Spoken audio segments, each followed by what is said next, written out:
Hello there and welcome to our channel. My name is Elena. And I'm Fotios, and this is the Game Court. Today we're going to talk about our favorite X and right games. What is X and right?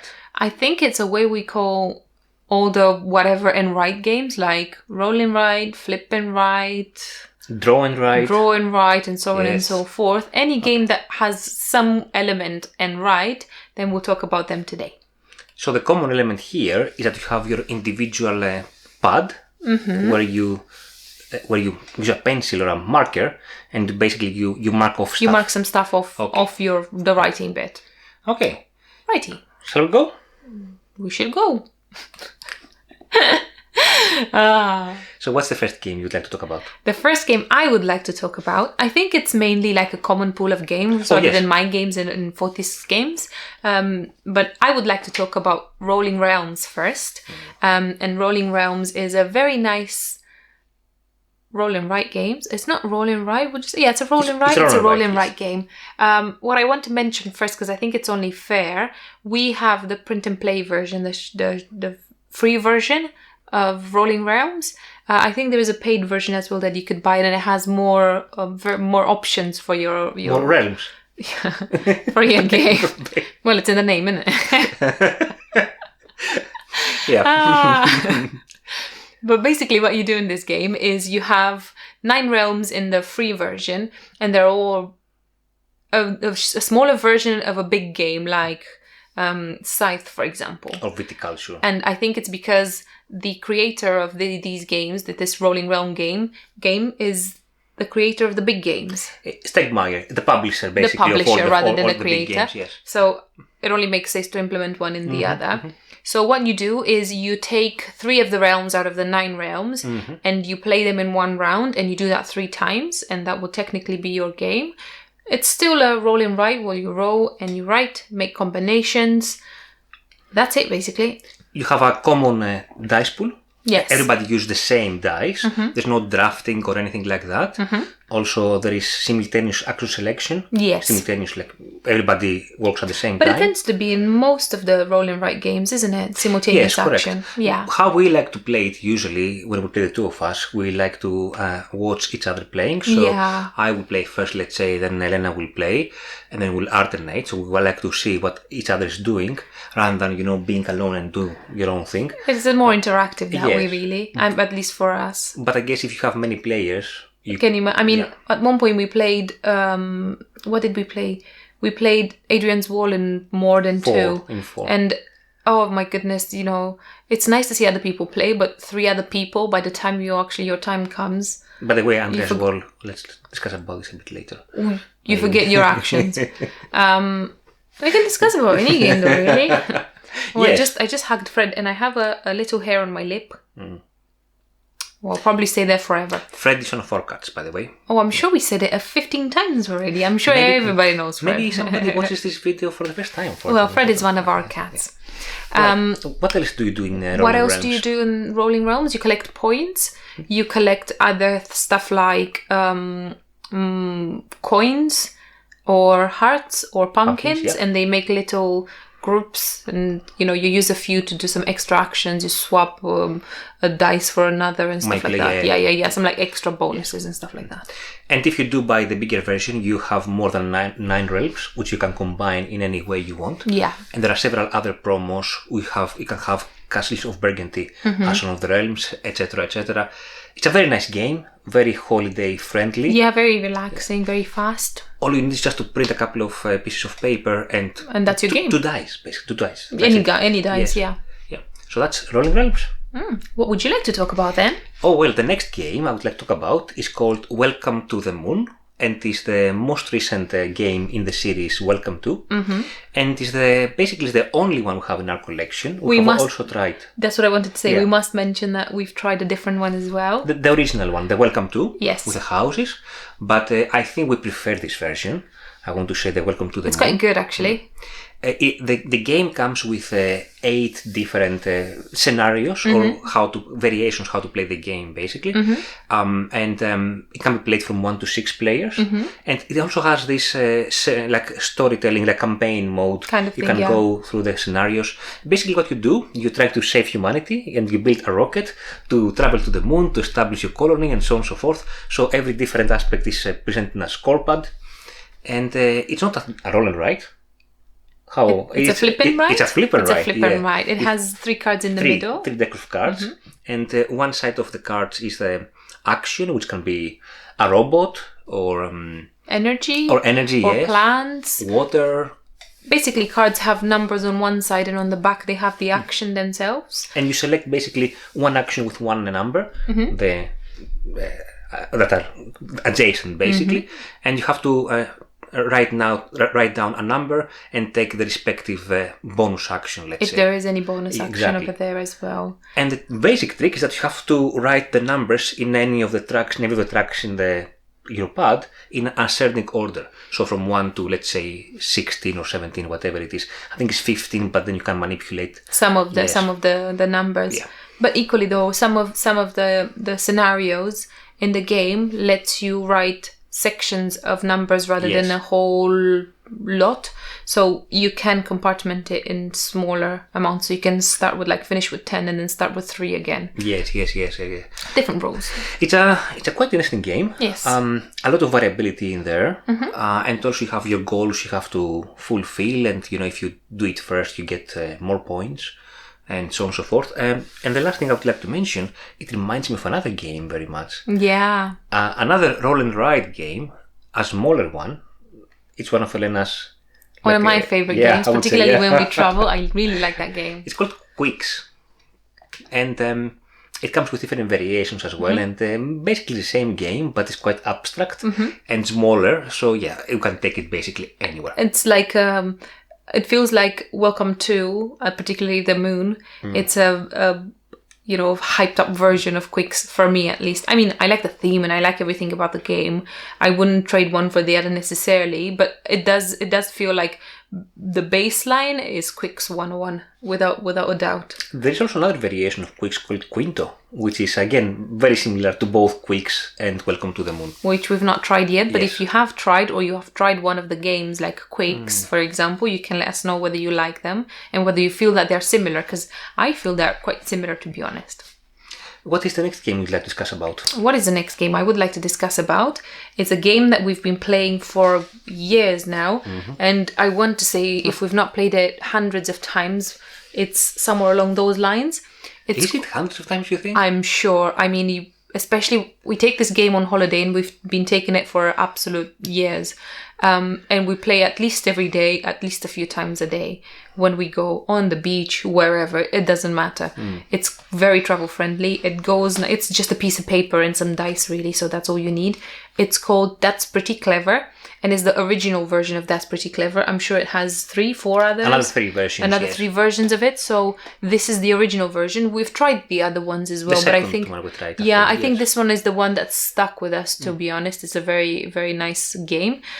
What you technically do, you have 5 different regions, I would say, tracks that you could go up. You have a pool of 6 dice, 1 for each area, and then there's a white one that's a wild. And then you take all the dice, you roll them, and you select 1 dice at a time, unless it's the blue action that lets you merge the blue and the white for the blue action. So you roll them and you select your first die, you re-roll them, you select another die, and then you do that another time, so 3 times.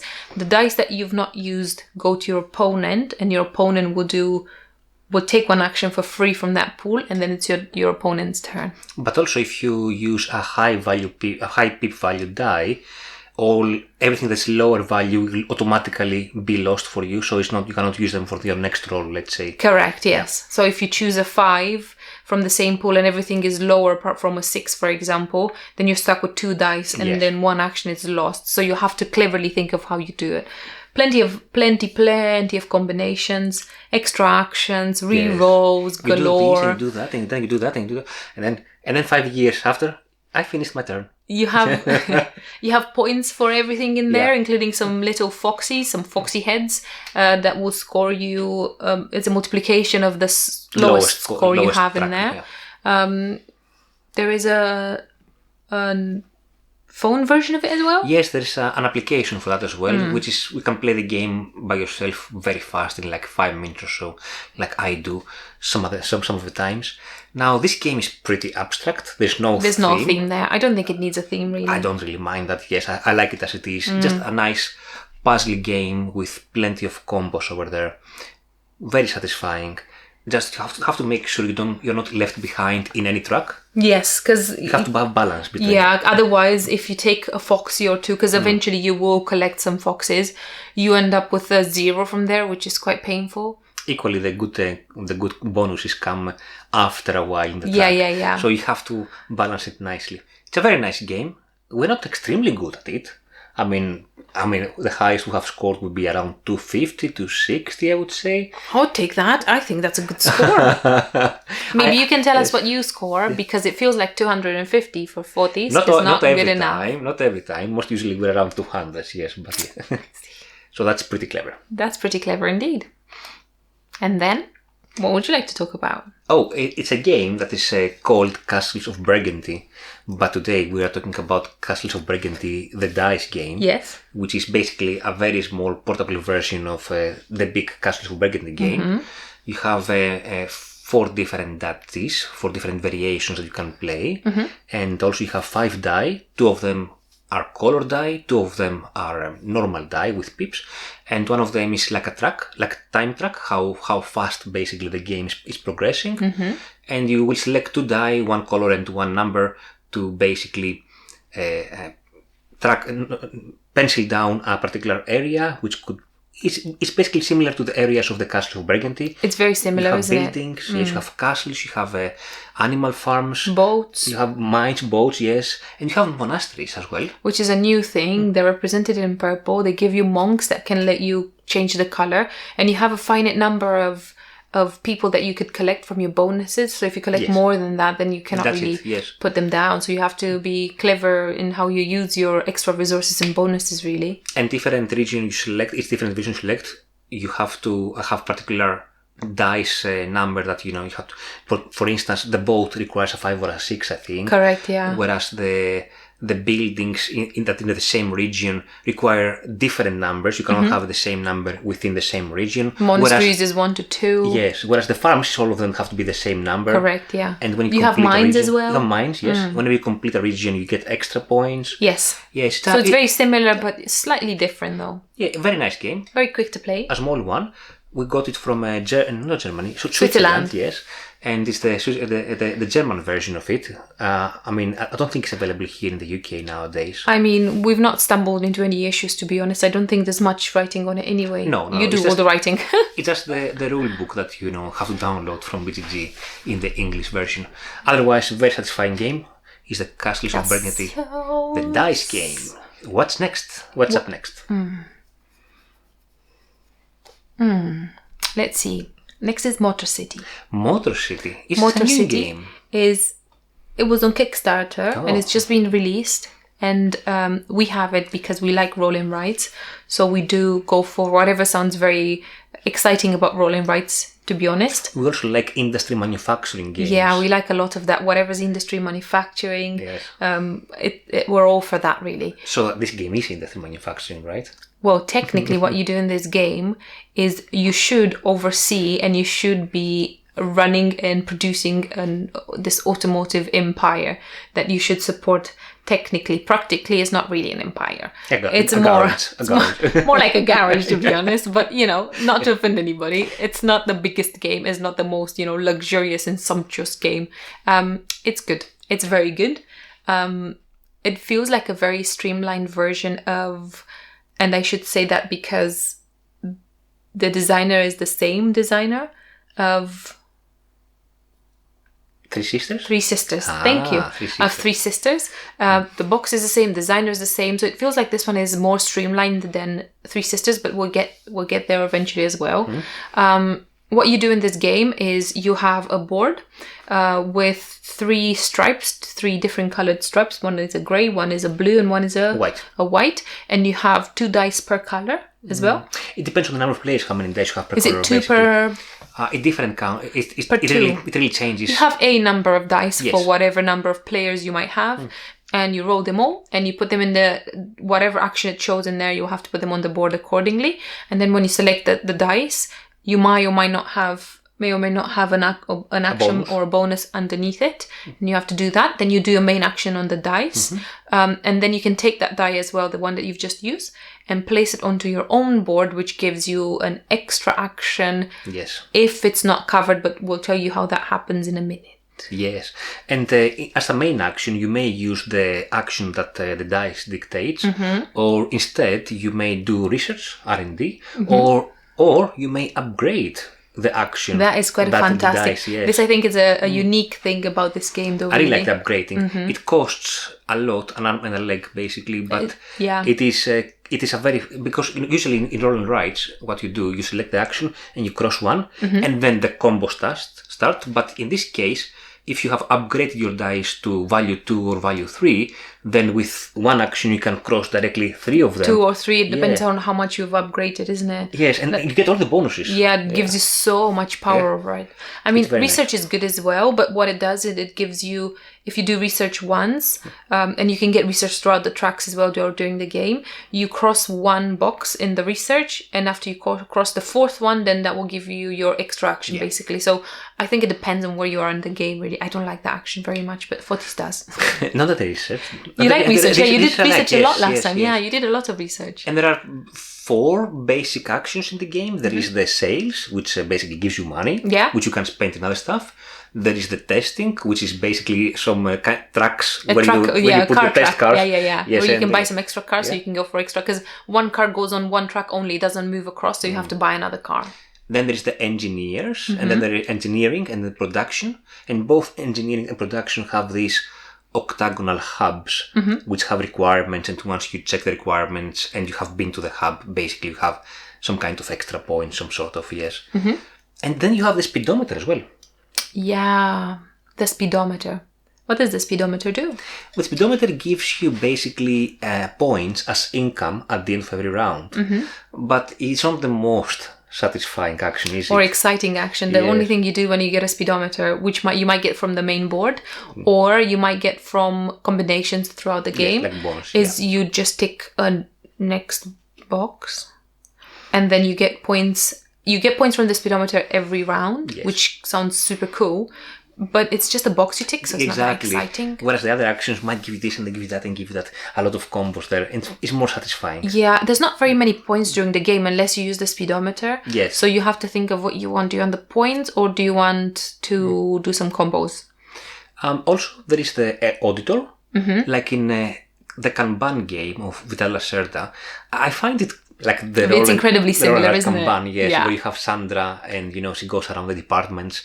Here you have Emma, the auditor, which effectively you roll the red die. Her die, yeah. And whatever the red die says, Emma is going to audit that particular department. So you cannot use it. So when I said after you do your main action and you take the dice that you've just used, put it on your board and do an extraction if it's not blocked, Emma blocks that space. Yeah, it's a quite a thematic game for what it is. Yeah. That's Motor City. Our next game is... Our next game is... And it might be that because I've already mentioned it, but never mind. If you're not surprised, it's alright, I guess. Because I've already mentioned it. So that's Three Sisters. Not Hadrian as well. Yeah, well done for spoiling. Like it's my fault. Yeah. Well, in Three Sisters, which by the way is published, as Elena said, by the same guys as Motor City and the same company.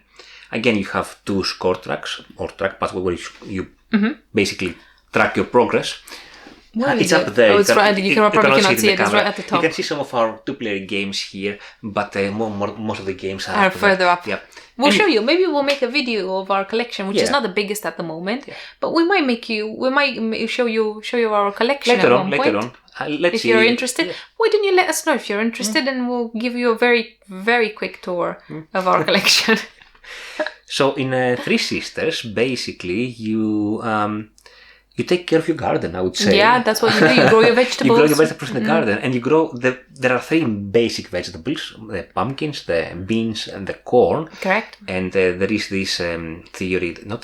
Actually, there is this one feeds the other in terms of nutrients, and that's the Three Sisters basically. I think it's mainly was it corn and beans and the pumpkins. Yes. So I think the idea is corn grows nice and strong, and the beans will just use the corn to grow onto. I think this was the idea behind it. I think this is how it works. Yes. Again, I'm not a gardener, I don't know. Indeed, and the pumpkins grow on the side, don't they? Yes, and indeed you have to do the corn first, and then you have to do the beans. That grows bigger, correct, and then the other one grows. But apart from these three vegetables, you also have the flowers, you also have the apiary, you have the fruits, you have the shed with the tools, which is very, very nice. That gives you a lot of extra tools, let's put it that way, bonus points for the end. And ongoing abilities and benefits, yeah.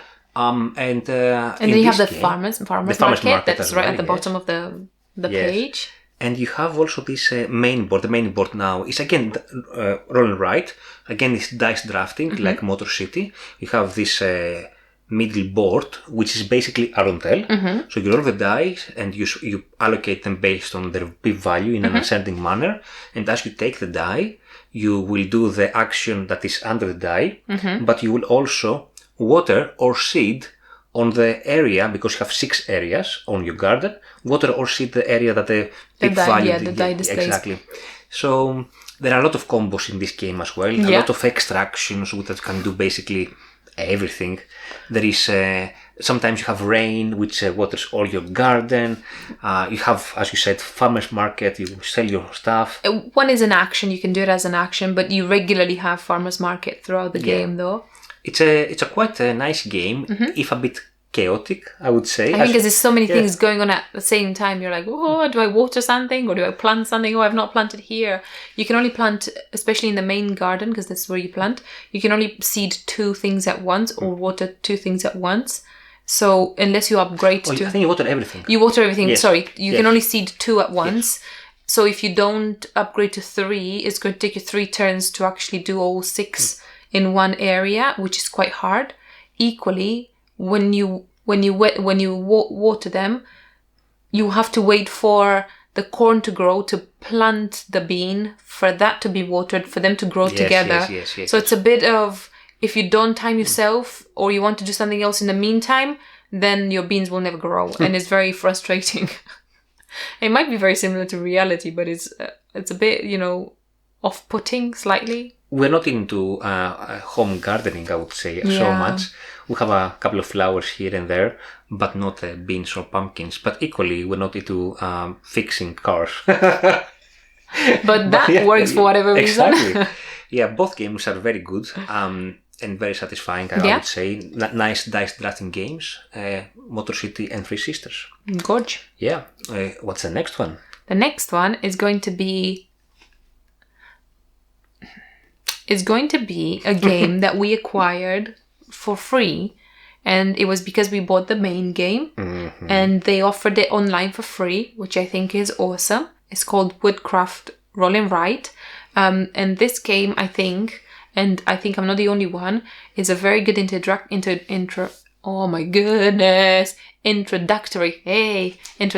game for Woodcraft.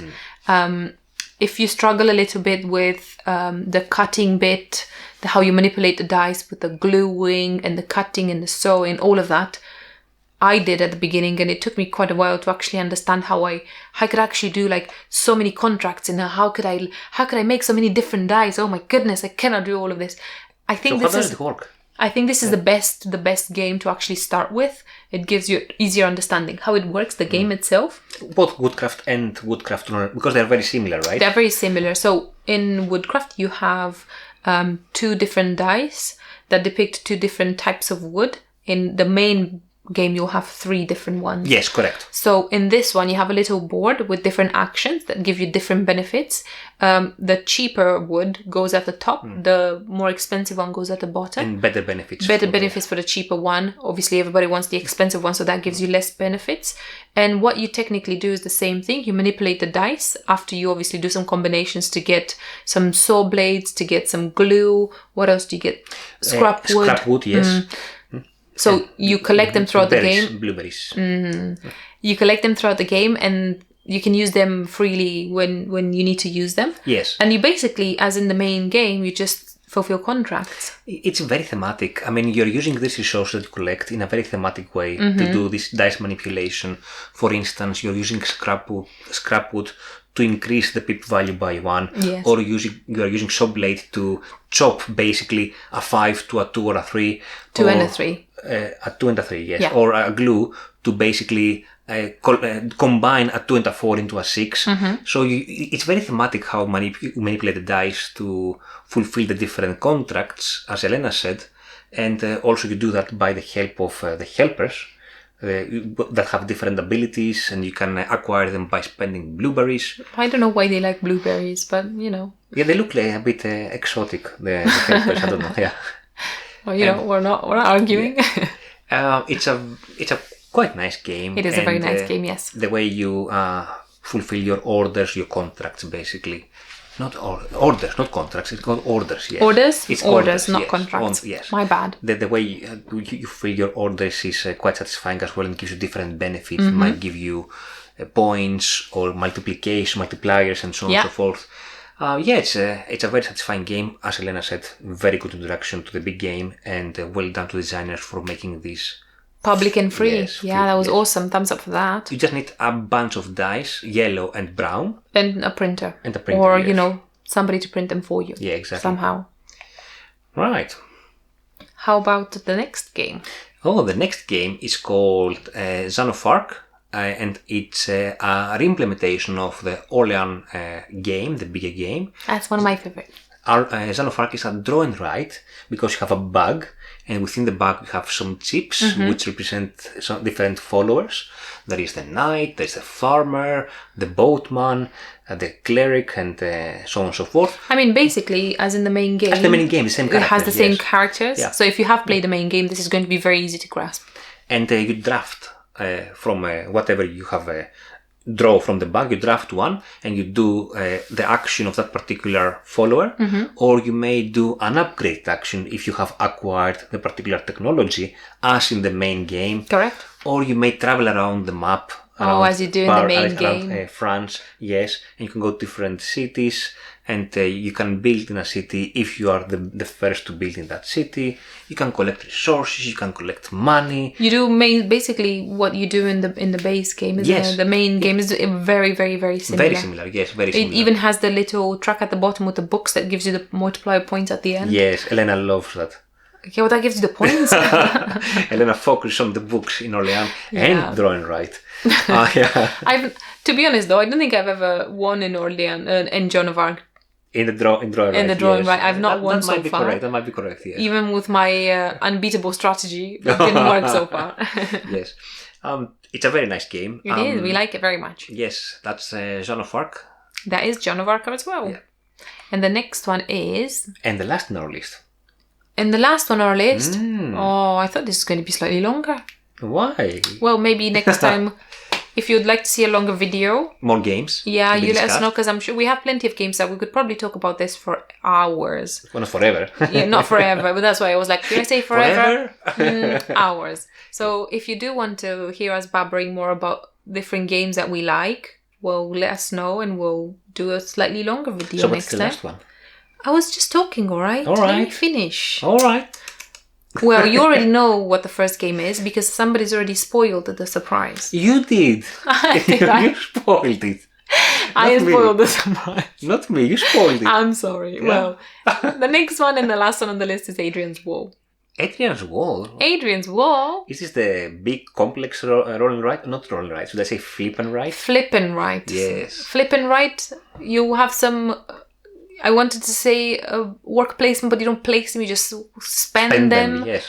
Which is a bit odd, but It's a combination between That's Pretty Clever and Paladins of the West Kingdom. It does give me some Paladin vibes, yes. If you've ever played it, it kind of gives you that combination, that, feeling. Hadrian's Wall is such an amazing game, though. It's the most complex roll and write that we own. And we have played so far. The first time, because in this house I do the teach, the first time I introduced this game to Elena, she was like, oh, do I want to spend 2 hours listening to this? And it was not like, normally our roll and writes will be like Quicks kind of size, maybe slightly bigger, you know. And this one was too big pages. Yes. And you'd be like, goodness gracious. But once you know the basics, it's quite intuitive to work it around. It works very easily. Yeah. Very easily. It's one of these games that, even if we don't play for a year, if we go back to it, it's very straightforward to pick it up. Yeah. Right? So what do you do in this game? Yes, in this game you are, assumably, one of the 6 generals, Roman generals, that you are in charge to build a part of the Hadrian's Wall. Is it to build or to maintain? I think it's build. I think it's the era that we build Hadrian. Okay. So yes, it's very thematic. I wouldn't say as thematic as the Woodcraft, right? But it's quite thematic for what it is. And basically, in the beginning of your round, you draw 2 cards, and one you assign as your path card, which is basically one of the 6 end-of-game objectives. And the other one will give you some additional resources. And there's also a common card where everybody collects the same resources. So you have the same but a little bit different resources too. And then you start doing actions, supposedly simultaneously, but we do it again action by action. Because we like it. We like observing each other. And you have different stuff. You have citizens, yellow. You have soldiers in black, builders in blue. You have resources like the stone. You can sometimes take your builders, your blue workers, and send them to training, and then you'll send them to war. Yes, correct. And then you have these 2 pieces of paper, as you said. Yes. In the left one, one of them, you do the wall, the fort. It does represent just the wall itself. Exactly. And you have also your 4 attributes there, which basically score you the majority of the points. And on the right one, you have the city aspect of this of your wall. You have all your citizens tracks, which is like traders or priests or performers or patricians, right? And then you have different buildings. You can build gardens, baths, the gladiators, how it's called, the arena of the gladiators, how it's called, the market. You have all of these different types of buildings that do different actions. It's impossible to focus on everything on one game. I mean, I personally normally do about 2 kind of complete. Yes. Maybe I start the 3rd one, but I have never done all of them at once. And I think because there are so many different ones, you have to do the war, otherwise you lose like that. Yes. And on the other side, you just do a combination of what works. A what? From the wall. A combination from the wall and some of the citizens, really. Yes. It's a quite satisfying game with all the combos, indeed. It doesn't take too much to play, despite it feels very, very big, but it's not. It's very streamlined. It takes about an hour, would you say, to play? Yeah, max, I would say. About maximum an hour. And it's part of the ancient series of Garfield games. In the same games as Raiders of Scythia or now Legacy of You, which is about to be fulfilled in the Kickstarter. Yeah, that's Hadrian's Wall. Yes. So we have also some other games that we would like to very briefly mention that we enjoy. Well, some more than others. So sometimes when we're bored and I'm bored and I don't want to play anything, I don't want to do anything. I'm like, do you want to play Gaia Project? And then it's like, no, I'd much rather play Quicks. Or what? Or Quicks. Or the other one? Oh, sorry. I'd much rather play Yahtzee. So Yahtzee is one of these games that is just pure luck. And I know that some people might say, why, it's not a game. But it doesn't matter because it makes me very happy. And sometimes we play Yahtzee and we take it on holidays as well. And if you like a bit of luck in your life, Yahtzee is the game. I don't know how she does it. Every time she manages to roll 5 of a kind. Every time, sometimes maybe twice, even in the same round. That gives you the most points. The 5 of a kind. I don't know. It's like she's talking to the dice. Come on. Well, it works for me and it's very good. So sometimes I force you. I'm sorry. When it comes to also these simple games, but with a bit more strategy, I would say. I really like Crisscross. Oh, that's quite a lot of strategy in it. Yeah. If you like numbers, Crisscross is your game. Is it like the Sudoku? Yeah, Sudoku. It's a Sudoku you roll and write, isn't exactly. it? Kind of. Yeah, that's a very good explanation. Yes, you that's roll exactly again what it is. 2 dice and you have to allocate them. It's common again pool of dice. Infinitely scalable again. We can play with as many players as you want. And very quick, 5 minutes to play max. So that's also Crisscross. And there are also some other games that we would like to try. And of course, if we have missed something, I would really like to also hear in the comments from you what other games, what other roll and write games you enjoy.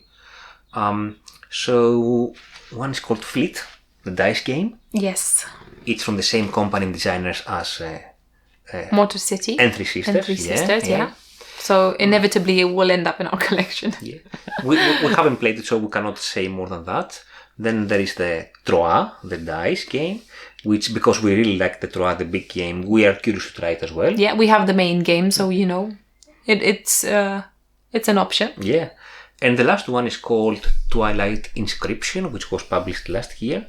And it's the roll and write version of Twilight Imperium, which we haven't played really, but we are kind of attracted by Twilight Inscription because it's a complex roll and write, so we would like to give that a go. Yes. Have you tried any of these? If you have, let us know which we should try first.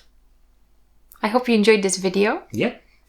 And if you haven't already, please feel free to subscribe to our channel to get notifications for our new videos. See you next time. Bye.